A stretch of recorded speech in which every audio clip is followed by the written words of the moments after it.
Hey everybody, it is Thursday night, so we are getting ready for another edition of How God Saved My Life. And tonight we have such a special night. Michaela Wan is here with us. Michaela is going to, unpack a lot of stuff. But I want to give, before we get too far, I want to give a chance for everybody to kind of get logged in, start watch parties, people. This one's going to be very, very interesting. God does some amazing, amazing things. And I know that your mouth's going to be a little bit open after this one, I can tell you. So, because it actually, believe it or not, it involves this character over here, Ted. Believe it or not, you know, it's amazing how God connects us. Because Ted had something happen way back when that actually has a connection to Michaela here. So, and her conversion. So you're going to want to stay with us, get other people involved. I know there's people jumping on. I know my son Gabe from North Carolina is on. So bless you, Gabe. Thanks for showing up. Hi, Larry's Gabe. on. So we're probably right at 7 o'clock. So let me go ahead and I'm actually going to start. Michaela, I know this is all about you tonight, so trust me. But I got to ask Ted first. Ted, you get to get the first question. So God, you know, like I said, to preface this, that God has us connected a little bit. Yeah. And something in 1980 was involved you, a prayer. Yep. Let me go ahead and explain that. Okay. It's really neat because before she came into our life, God revealed a few things to me, because I remember specifically, I'm a new Christian and I'm with my bride-to-be, at least I didn't know that. In 1980, we watched the U.S. hockey team beat the Soviets in the Olympics. That itself was a miracle. That was awesome. Miracle on ice. That's right. But I remember, I'm super patriotic, anybody who knows me. And I'm screaming and yelling. I mean, I had tears coming down. And I remember begging God, please God, if there's any way I want to minister something. And I remember saying, some lousy Russian or some communist. I was saying all kinds of things. And I really wanted to minister to somebody on the other side of the wall, or on back, you know, Russia, German, East German, or because to me, they were all the same. And, but we'll hold that thought till later on. Wow. Okay. So obviously we got to switch gears here a little bit now. So leaving 1980 and Ted, Michaela. So Michaela, you were living in, is it East Berlin then? So East Germany. Oh, East Germany, but East Berlin was okay. the capital. Okay, Yeah. got it. So now, first of all, let me start with this. Did you come from a religious family? Were you guys a religious family growing up? So East Germany was actually the country of atheists. Oh. And the reason why is the Soviet Union after the war occupied the east part of Germany. Yeah. So Germany was divided, East Germany occupied by Soviet Union, and with it came communism dictatorship. Oh. And that's a no for religion. That was off the table. They actually demolished most of our churches that we had. Wow. And the few that were left, they had some church members, but being a church member meant you had a lot of disadvantages in regular life. Really? Yes, you were on top of a watch list. So we had a secret police kind of. The KGB. Yeah, it sounds like a James Bond movie, something, but we called them Stasi, which was national Stasi. security. Yeah. And they were spying on people they had. So they would actually watch for families that were showing signs of religion. They wouldn't want you doing that. Yes. That is And crazy. the bad part of it was they had informers everywhere, and your neighbors, your Snitches. friends, and Wow. your co-workers. So everybody spied on everybody. So you never knew like who you can trust. Yeah, who was going to turn you in? Yes. Wow. So Oh my and gosh. also, if you were a church member, you were not allowed to study in a university. That was a no-go. Wow. And you were restricted from a lot of professions, like becoming a doctor, something higher up. You were not allowed to do that. Wow. So obviously, nobody wanted to be an official church member. So religion was just not there. They just wanted you to be in the Communist Party. Is all Yeah. they wanted. Yeah. Yeah. And loyalty to them. Yeah. So what was life like as a child for you? I mean, growing up then, was it strict? So yes, so life in school was very structured. We had a very communism school system. We're going to show you a quick picture. This happens to be Yeah, Michaela when she's a little girl. Yes. She was a cutie, wasn't she? Holy moly. So from age 6, we all had to enter a youth organization, a communist youth organization. We called it Pioniere. Wow. And what it was is it was just like kind of like Hitler Youth, when you say like that. Yeah. So they taught you about communism, and you did a lot of outside school activities. You had to march down on parades, like for May parades and stuff, and you had a lot of appels, like almost every week. You had to wear uniform a lot of times. Wow. And with that also came, they picked every child to do something after school. And for me, it was they chose me to be a swim athlete. Oh, so they chose that for you. Yes. So you had no choice in that. You were going to be a swimmer. I was like, yes, pretty much. It was All like right. a test, and then I was selected. Little to did we be know a later swimmer. on how good that would end up. That's turning out. right. But yeah, but that meant really hardcore. Like after school, you go to training, like for 3 hours in a pool every day, like Wow. all year long. Oh my gosh. So it was very intense training.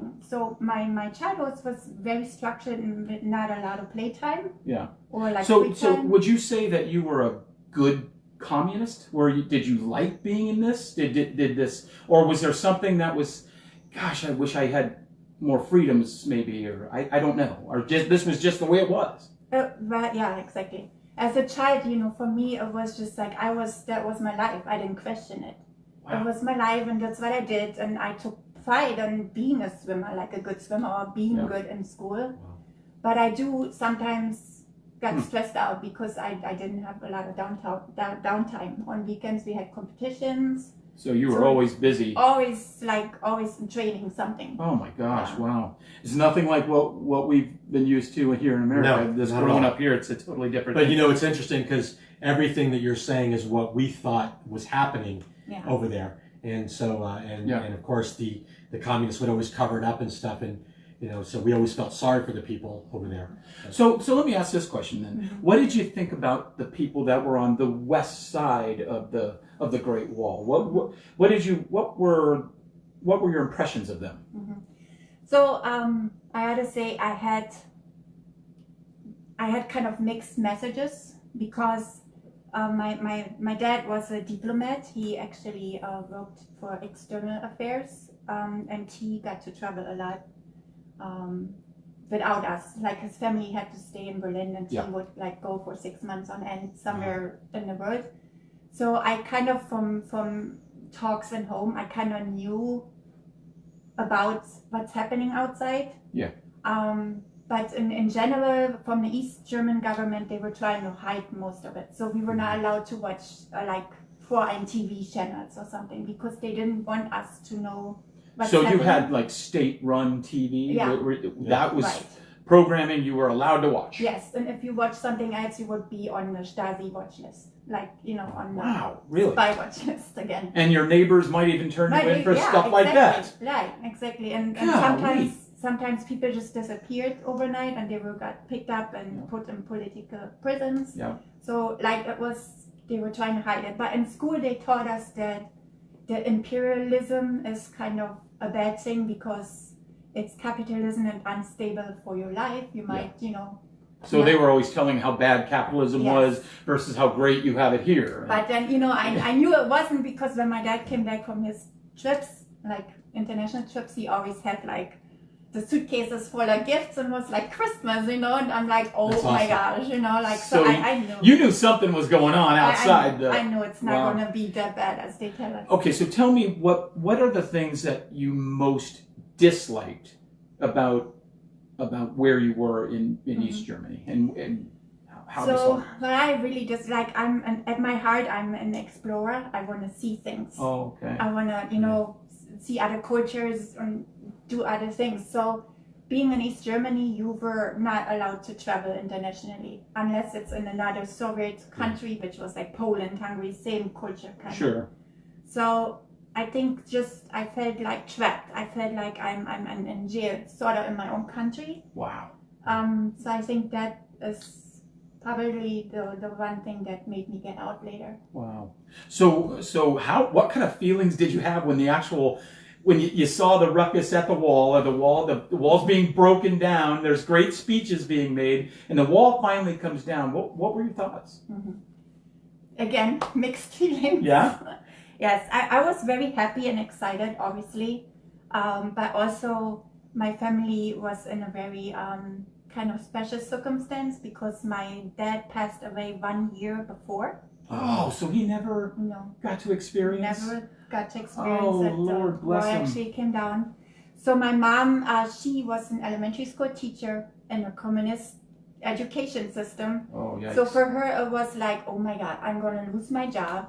And I have these 2 kids I'm going to have to like somehow feed in capitalism, right? Unstable life. Yep, unstable. So That's right. she was sort of scared, and we actually didn't go over for the first week because we thought maybe it's a trap and they're going to report us to the Stasi, and then she's going to be in trouble. No, I can't. So your mom had to, did she continue teaching?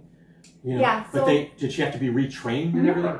So what happened with my mom is she actually got interviewed, and they gave her a chance, and they sent her to West Berlin on a school to learn like the new education system. And actually she ended up staying in that school for the next 20 years until she retired. Wow. Yes. Wow. So what did she actually tell you about that? Because you obviously were learning this way. Yeah. So what did she say to you about the stuff that I taught you? And well, how can I say it? So my family was kind of like open in home because of my dad always told us about what's happening in the other countries. So I kind of knew that all the communist stuff is not really like the real truth. But I also remember they always telling me, but you can't say that in school. But you can't talk about that with your friends because they were afraid that somebody's gonna, report it. Yeah. So, but that was very clear that I always knew that communism is not the greatest thing on earth. I knew that there are bad things about it. Yeah. Okay. Well, what would be the most eye-opening thing that you learned about, like when you finally get this taste of freedom? Mm-hmm. Was there something that just popped out at you, about freedom that really did it for you? Or? Yeah, definitely.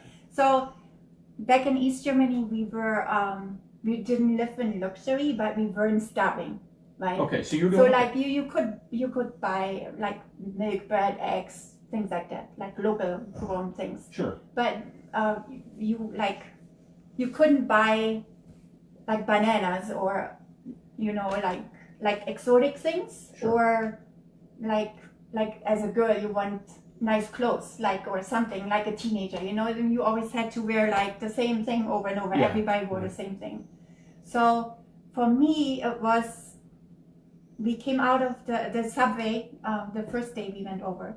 So they used the subway stations as the border patrol. They were still soldiers and they were still checking your ID, which was sort of scary. But then you went into the subway and we got off on the first stop in West Berlin. And I come up these stairs from the subway and I see this huge, like a fruit stand. Like fruit? Yeah, fruit stand. Fruit stands? Yes. All right. With all kinds of I never ever seen in my life things that I didn't even know what they are. So I was just You mean different fruits that you'd never seen? Yeah, They weren't available to you? Kiwis and peaches and apricots and Kiwis and peaches? Yeah. So what was the first thing? Oh my gosh! So we got $100 each for a welcome money from the West because they had a different currency than us, right? Oh, sure. So sure. they had West Deutschmark. So makes sense. They want you to come over and spend. It's capitalism. I just want to try all of it. I was so excited. I just oh my gosh. So we bought all kinds of kiwis and those little star fruits and all kinds of, and me and my mom and people really do eat those star fruits. That's right, it does happen. It's usually an East German, but So what was that like? Was it was it just as wondrous as you're making it sound? I was in the Candyland. I was just my eyes were big. I was in the Candyland and me and my mom had the best evening. Oh my gosh, we What was your favorite? Which one? Which kiwi. fruit? The kiwi? I love kiwi. Kiwi, okay. Yes, and then I bought all sorts of music magazines and a new backpack. Oh, that's so cool. So yeah, that was So it was a wonderful day for you to actually finally get off that subway in West Berlin and really have a shopping spree and a taste of freedom. A taste of freedom, really. Yes, exactly. That is really great. So, okay, so all of these things are happening. Was it long before you got to the USA? When did you actually how did you make the trek to the USA? Tell us about that. Mm-hmm. So life went on. Obviously, I had to change schools because we had a different system now, and I finished high school. And after that, I wanted to study tourism and travel because I just wanted. I was just fascinated with it. You wanted to see the world. Yeah, well, maybe that was it. But I'm still working in travel tourism because that's just my passion. So in order to do that, I had to learn English, and because I didn't learn English, I learned Russian in school. Oh, okay. We didn't have English. So my mom took all her savings that she had, and she sent me for a year into the US to learn English. Wow. That's how I came. Right after high school, I was 19. Wow. Yeah. And that's when things started to... And then, I was just like a rebel. I just wanted to get the hell out of there. Okay. I was just All right. like, okay. I'm like, Michaela says it like it is. I just need everybody We just to need know you all that, know. so. And but she didn't say get the hell out of there. She said get the hell out of there. So It's different. It's German. it's a German for the hell out I of there. wanted to see the world. I wanted to see other cultures. I wanted to try other things, experience new things. Sure. I was just like on fire. Okay. So and my mom just said, okay, I mean, she knew she couldn't hold me. That was over. And this was in the USA? Was it, or you were going That's to? when I came. Okay. Yeah. So you were sort of partying it up in the USA. Yes, pretty much. Okay. So now I know that you get married, or was that pretty quick? Yes. So right after I met my husband, 3 months in, when I came here. So 3 months. You're in the USA. Yes, three months, and that's it. She's married. So. Yes. And your husband now was he was an American citizen? No, not yet. He was not an American citizen. He was a Korean. Okay, so on his way to becoming an American citizen. So okay, got it. Okay. So and then we had children, and then it just got really hard. It just got really hard because I had to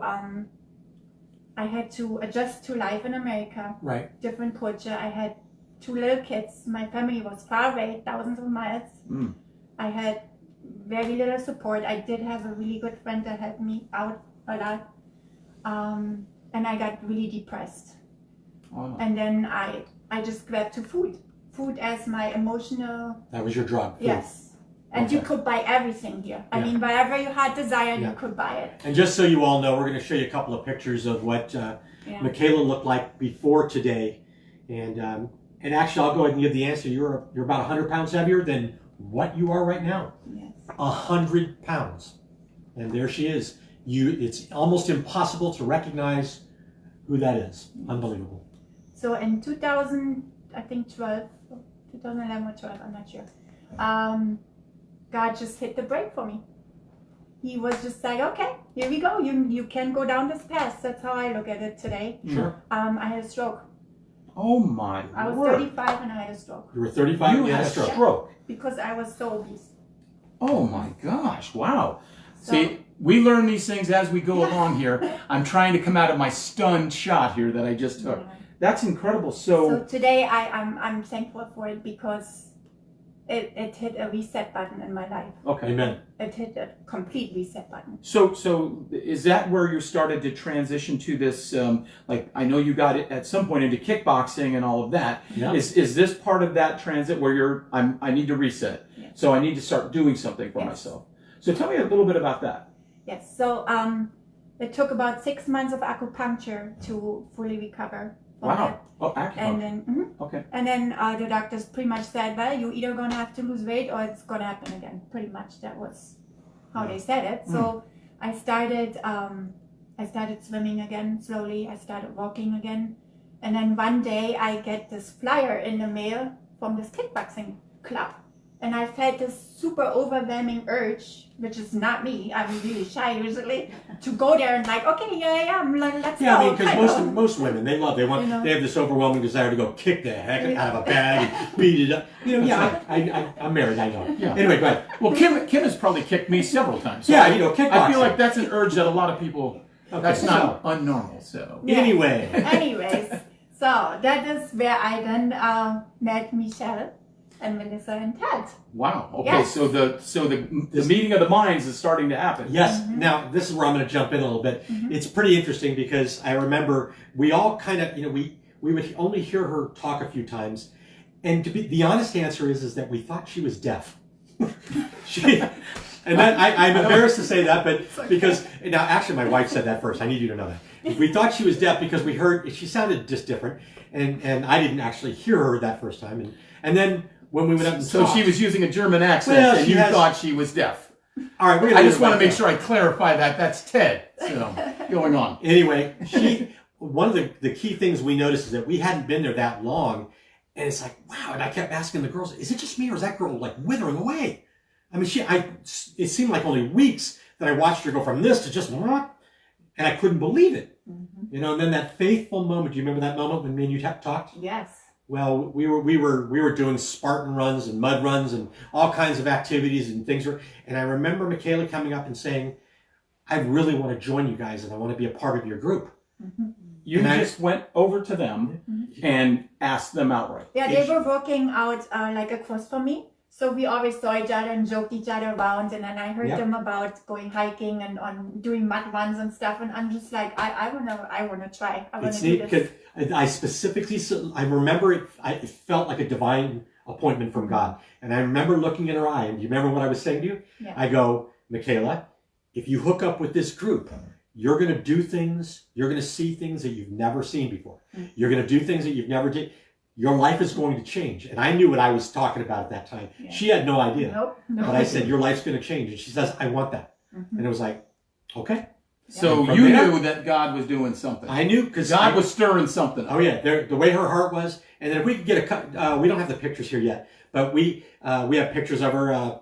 Basically, I waterfall pictures, and this woman is a water baby like nobody's business, dude. I'm going to want to know something about that. She's out there. She's next to waterfalls, and she's doing things that nobody else will do. And if I might, I know that we're. So you were the what would you call that? Like a cold water Yes, that's crazy person? Or? I just love water. I just feel free in water. It just makes me happy. So It does. anytime there's a cold, is it cold water or just any water? Just nice, clean water, like Yes. not like Let me give you mud just water, but let me give you just an example of this.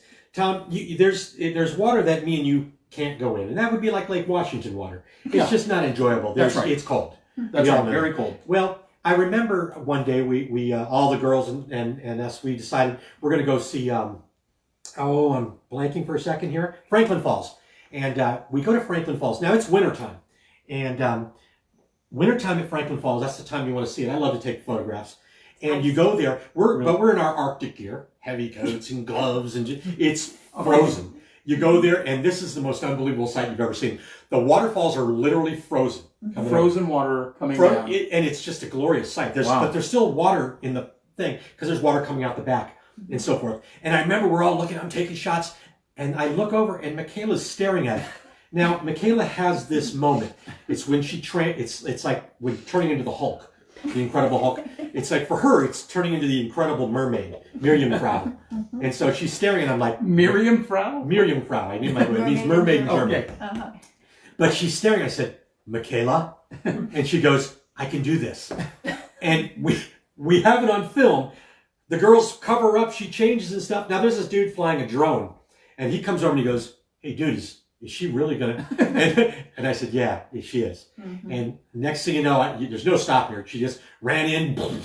So you dove into frozen mountain water. Yes, I just love it. It's in me. I can't help it. So you did that, She's a bit of and a- how did you stay long, or did you get right back out? Maybe like 2-3 minutes. Okay. It was amazing. It just And that's just one of those moments. There's plenty of them up there. I wanted to also show a picture, which was really a highlight moment for all of us. I remember when we climbed Mount Adams, and this is a picture of all four of us up there. And it was one of the great moments of her life. It was mine. I know it wasn't mine. But I remember watching the girls crying and just crying and crying. And Michaela she looked at me, she goes, never in my life would I have ever believed that I could do this. Now you have to remember, when you look at that 100 pounds heavier woman, and for her to dream of being on top of 12,400 some odd feet of mountain. And I was so, I was crying, and it was amazing. It's just when you think of that, how great it is. The other moment I want to also bring up is when you got your American citizenship. Yes. Now, March everybody 10th. knows me. I am so patriotic, and she didn't have anybody to go with her. Yeah. And we're not March going. 10th, 2016. I went, Wow. and I'm telling you, watching her become an American citizen, I'm just bawling. It's an emotional. It is, and I am just crying, just like, look at her go. I mean, it was an amazing moment for me. So I just wanted to thank you for that. So That is thank awesome. you for coming. Yeah. All right. So we would be a little bit remiss if we didn't jump into what I know you guys have called the Easter weekend. Let's talk about that. Maybe we start with what was the Easter weekend? How did it lead up? What happened? So yes, that was March 26th, 2016. I never forget. It was just like yesterday. We went on a hike. We drove over to the Olympic Peninsula. And the hike was called Mount Storm King. Okay. And I felt really unusually joyful that day. It was just like, I was just innerly happy. Yeah. So I remember we were just hiking up, and I remember we praying. Usually I found it very, like in the beginning, we always prayed on our hikes. I always found it kind of like weird because I was not used to it. But at the same time, I always enjoyed it because it gave me this peace inside. You know, we always prayed about keeping us safe on the hike and keeping our families safe. And then that day, I had so many questions about Jesus, which I never had. And I kept asking Ted all these questions all day long. I was just like always thinking, oh my God, I hope he doesn't think I'm cuckoo or something. Yeah. All right, hold that thought for just one second, because I know that you that was the moment. That wasn't God. Was there a nudge from God? Yeah, for you it was pretty amazing. You know, Michaela would always talk about how, especially leading up to that point, she kept talking about the beauty and how can people not believe in God? Yeah. You know, there's a God out there because I always said, like, when you see this beauty, like the nature, how perfect it is, it can't be random. No. There must be a creator. And I'm going to read this. Art, you know what I mean? Romans chapter 1, verse 20 in the New Living Translation says this: "For ever since the world was created, people have seen the earth and sky. Through everything God made, they can clearly see the invisible qualities, his eternal power and divine nature, so they have no excuse for not knowing God." You know, it's impossible not to know God just by looking around and saying, wow. You can't, there is So- no random thing. Yeah, God is in everything. You can see him. He's in, Yes. in the beauty and nature of all of that. So we're walking down the hill, and it's time to go, and it was just, me and Michaela happened to be in front this time. The other girls were behind us, and I remember it was as clear as day. God said, "Ted, it's time." And I remember thinking, it's time for what? What? And he goes, "It's time to tell her your story." And I remember the panic I had in myself. It was like, oh no. I was like, what do I say when I was like, how do I do this? Just tell your story. And I remember it was like I had to do this, but at the same time, she was like this little child, because I go, "Michaela, God wants me to tell you something." And she goes, "What? If it's from God, I gotta know. Tell me." And I remember thinking, well, okay, all right, hang on. And I remember, God has already done the work. it's like, and I remember thinking that, saying, wow, this is so easy. And she was just, and I started to talk to her. And I told her my story and stuff, and I kept looking over, and it's like she is bawling.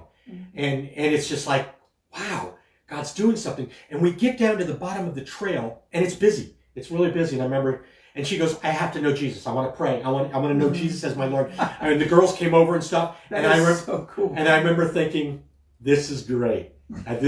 We're in this busy section, and I'm thinking only God would do this. And we hold hands and we started praying. I could hear people. Go ahead and show the picture. This is after praying for salvation with her. I remember people just saying, "Shh, quiet, they're praying."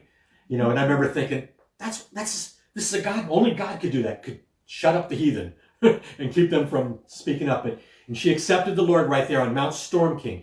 The girl that went through all this storms to meet the King on Easter weekend. It's perfect. It's more It than was perfect. perfect. It's It more was than That is not a coincidence. No, it's not a coincidence. That is not is everybody listening?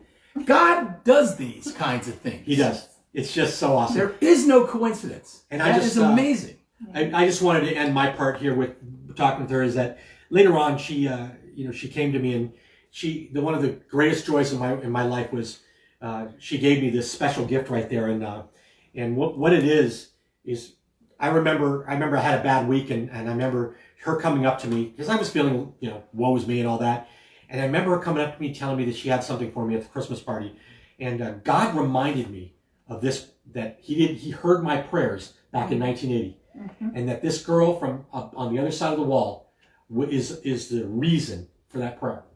And she gave me this right here, and God said, I want you to know that this is your trophy, and it's a piece of the Berlin Wall that she picked up when she was 11 years old, and she has that in there with a puzzle piece from a sermon that we did, and a picture of her and when she got her citizenship. This means more to me almost than anything you could ever even imagine. And if there was a fire in my house, this would be one of the first things to go with it.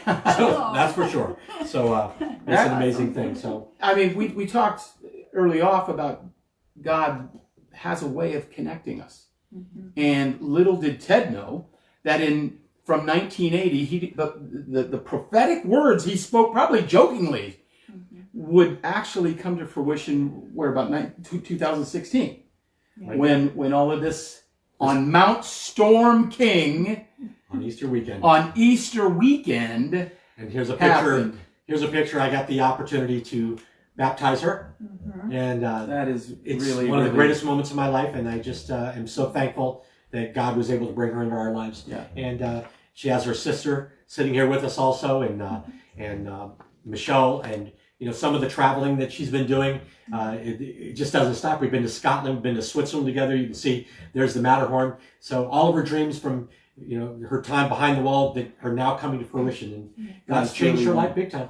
So Absolutely. that's what I was going to ask you. I was going to ask you, like, what changed after Jesus had come into your life? You've prayed.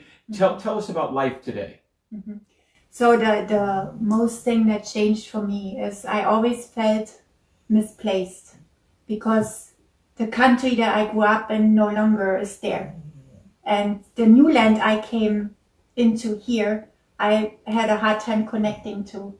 So for me, God gave me roots in the US. So I feel like I belong. That's so wonderful. I belong here. I belong, and that's what God did to me. Yeah. I feel like I belong somewhere. You do belong. You belong here, and look what God has done. That is what's so beautiful about stories. We all have stories, guys, too. I encourage all of you to bring your story forward. If you have a chance to share, God does the most wonderful things, and this is one of them. Hey, I know we're way past our time. I apologize, everybody. We went a little bit long. We had to get to... It's Ted's fault. He always talks a lot. The guy can't stop talking. Anyways, we're gonna say our goodbyes, everybody. Make sure you share this, please. Thank you I for want listening. as many people to see this wonderful story as we possibly can. Yes. And Michaela, it's just truly a blessing to sit next to you tonight and hear these words. It's unbelievable. I appreciate it. God bless all of you guys. We love you. We'll see you Sunday morning, hopefully. Yes. Bye.